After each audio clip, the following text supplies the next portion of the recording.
Welcome, Orchard, to the library at our home in North Idaho. It's really a pleasure to be with you today and to have a chance to share a few things from my library. I've been collecting books for the last, 50 or so years, but I actually started when I was about 11 years old. And I've been through very different types of collecting over a long period of time. But today I just want to show you a little bit of the collection and some of the unique things in it. So if we start here with the miniature books, those are the smallest items in my collection, and they're just an example. I have several dozens of these books, and all of them are filled with art of one type or another. And I'm going to come back to this one over here. These are the smallest ones in the collection. This is leather, and it has the wrought iron right into the cover. And the unique thing about this book is that it has pop-ups. This is all on handmade paper, and in this case, the type is all hand set.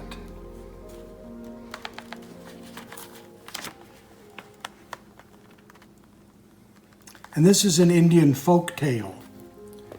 But books, aren't just paper and cardboard and whatnot. This book is a very unique book. It's got the inset roses set in the inside cover, but the book itself is all made out of fabric and sewn together, and then interleaved are very special notes and memories. This is a book any of you could make by finding cloth and old gift cards and greeting cards and whatnot, and every one of them is special, and the paper is specifically cut for this particular book. This book is, again, by one of my favorite authors, or book artists, Claire Van Fleet, and I love this book because it has a pop-up, a big pop-up, and it's beautifully done. I then want to read you a story. I have been collecting the work of Peter and Donna Thomas for quite some time now. And this is a very special book because it's one of a kind. It's like going to a museum where you see the paintings up on the wall, except you can't take them down and take them home. Well, you shouldn't anyway. This book is one that is a museum of art in my own library, and I can enjoy it. It's called Spring in the Valley, and it's written by a very special lady called Mary Austin. And Mary Austin was a naturalist and who did a lot of, was one of the early naturalists who did a lot of work in making people aware of nature through her writing. And then Donna Thomas, on her husband Peter's handmade paper, began to create the story itself. So let me read you what Mary Austin has said. When the catkins on the willow and the tassel on the birch, the wild bees from the having rocks begin their honey search. Brown wings among the browner grass and breast all brightening light yellow, pipes up from the meadows as we pass, the lark's call clear and mellow.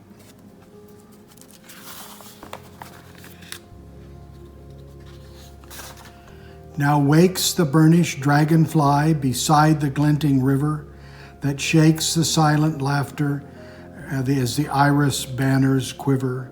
Now on the budding poplar boughs the timeful blackbirds perch, for the catkins on the willow and the tassel on the birch. Now stalks the solemn crow behind, the farmer in the furrow, The downing owl comes out at dusk and hoots inside his burrow. Now blows the balmy breath at morn to call men to the sowing, and all the waterways are full and all the pastures growing. Now truant anglers drop a line to catfish and to perch, for the catkins on the willow and the tassel on the birch.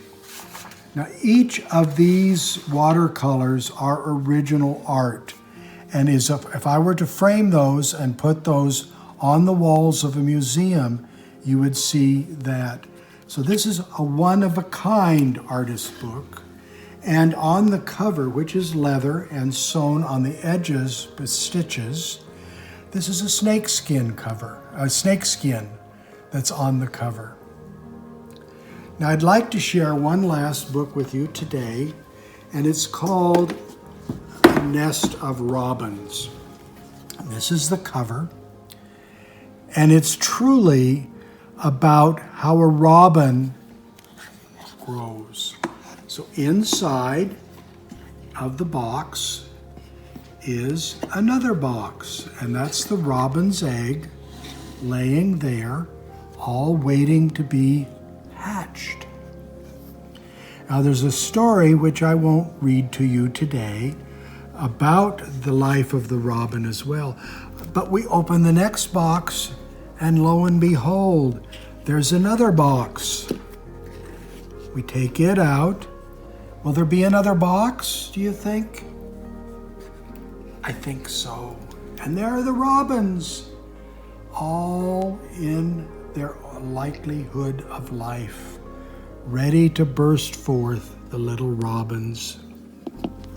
And the last box, because it's about miniature books, is another very small book.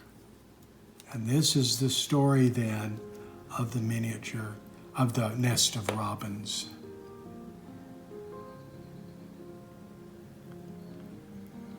Now let me challenge you to create your own books, and you can do your art, and you can do with found materials and make your own collection of books as well. It's been a great opportunity to be with you today, and enjoy the summer.